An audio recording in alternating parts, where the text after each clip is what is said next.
Hello students, welcome. This is Dr. Chetna Kumawat. Today we are going to start a new chapter which is Cost of Capital.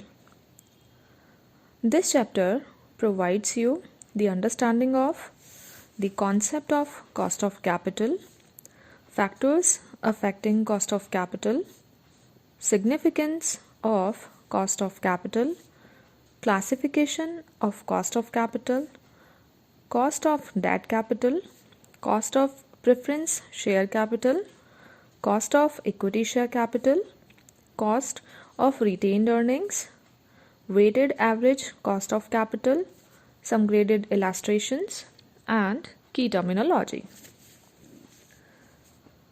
The primary function of every financial manager is to arrange adequate capital for the firm. A business firm can raise capital from various sources such as equity and or preference shares, debentures, retained earnings, etc. This capital is invested in different projects of the firm for generating revenue. On the other hand, it is necessary for the firm to pay a minimum return to each source of capital. Therefore, each project must earn so much of the income that a minimum return can be paid to these sources or suppliers of capital. What should be this minimum return? The concept used to determine this minimum return is called cost of capital. The management evaluates alternative sources of finance on this basis and selects the optimal one. Various concepts and implications of firm's cost of capital, determination of cost of different sources of capital, and overall cost of capital are being discussed in this chapter. Concept of cost of capital. Cost of capital is an widely used concept having manifold meanings. In economic terms, from an investor's point of view, the cost of capital is the measurement of the sacrifice made by him in order to invest with a view to get a fair return in future on his investments as a reward for the postponement of his present needs. On the other hand, from the point of view of the firm, using the capital, cost of capital is the price paid to the investor for the use of capital provided by him. Thus, cost of capital is the reward for the use of capital. Lutz has called it borrowing and lending rates. The borrowing rate means the rate of interest which must be paid to obtain and use capital. Similarly, lending rate is the rate at which the firm discounts its profits. It may also be the opportunity cost of the funds to the firm, that is, what the firm would have earned by investing these funds elsewhere. In practice, the borrowing rate is used to indicate the cost of capital in preference to lending rate. Technically or operationally, the cost of capital is defined as the minimum rate of return a firm must earn on its investments in order to satisfy investors and to maintain its market value. That is, it is the investor's required rate of return. Cost of capital also refers to the discount rate which is used while determining the present value of estimated future cash flows. Thus, the cost of capital is the rate of return the firm requires from investment in order to increase the value of the firm in the marketplace. For example, if a firm borrows rupees 5 lakh at an interest of 11% per annum, then the cost of capital is 11%. Here it is essential for the firm to invest these rupees 5 lakh in such a way that it could earn at least rupees 55,000, that is rate of return at 11%. If the return is less than this, then the rate of dividend which the shareholders are receiving till now will go down, resulting in a decline in its market value. Thus, the cost of capital is the reward for the use of capital. Solomon Isra has called it the minimum required rate of return or the cut-off rate for capital expenditure.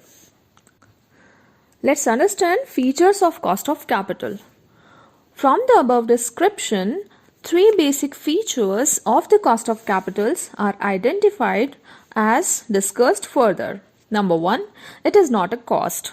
In reality, the cost of capital is not a cost as such, but it is a rate of return which it requires on the projects. That is why it is a hurdle rate. Number two, minimum rate of return.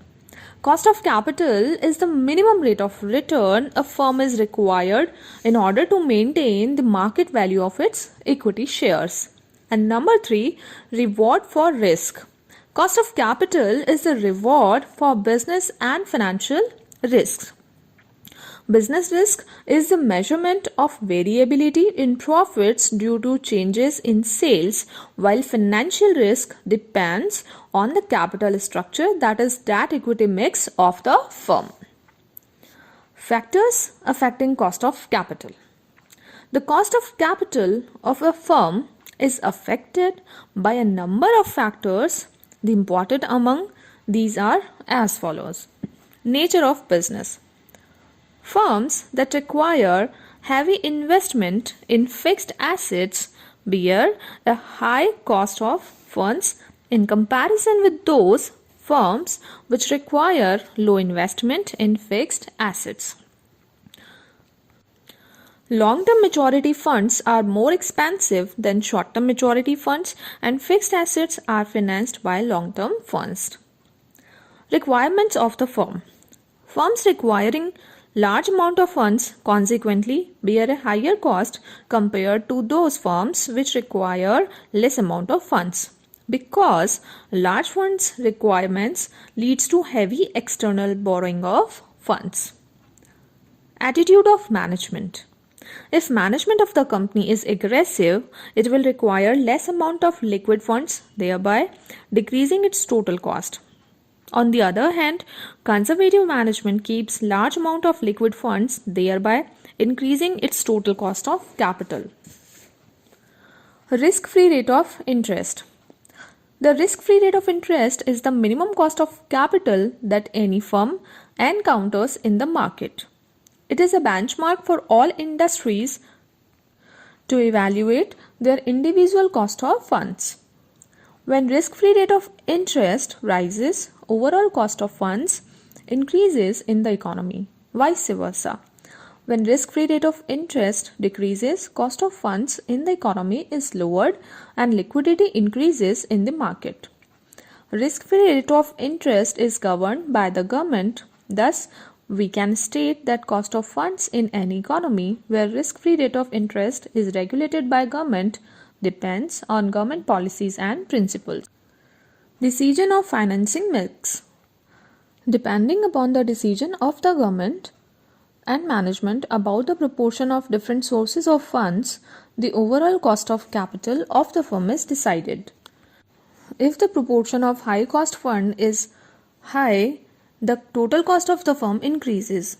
If proportion of low cost fund is high, then total cost of fund for the firm decreases. Business risk and financial risk. The business risk to which a firm is exposed to also plays an important role in designing its cost of capital. If the business risk is high, its cost of capital increases and vice versa. Financial risk is the risk of debt financing. Higher the proportion of debt in the firm's capital structure, higher is its financial risk. As financial risk increases, bankruptcy risk also increases for a given firm. Higher the bankruptcy or insolvency risk of an enterprise, higher is its cost of capital. So this was it for today's lecture. Thank you for your patience and listening to it.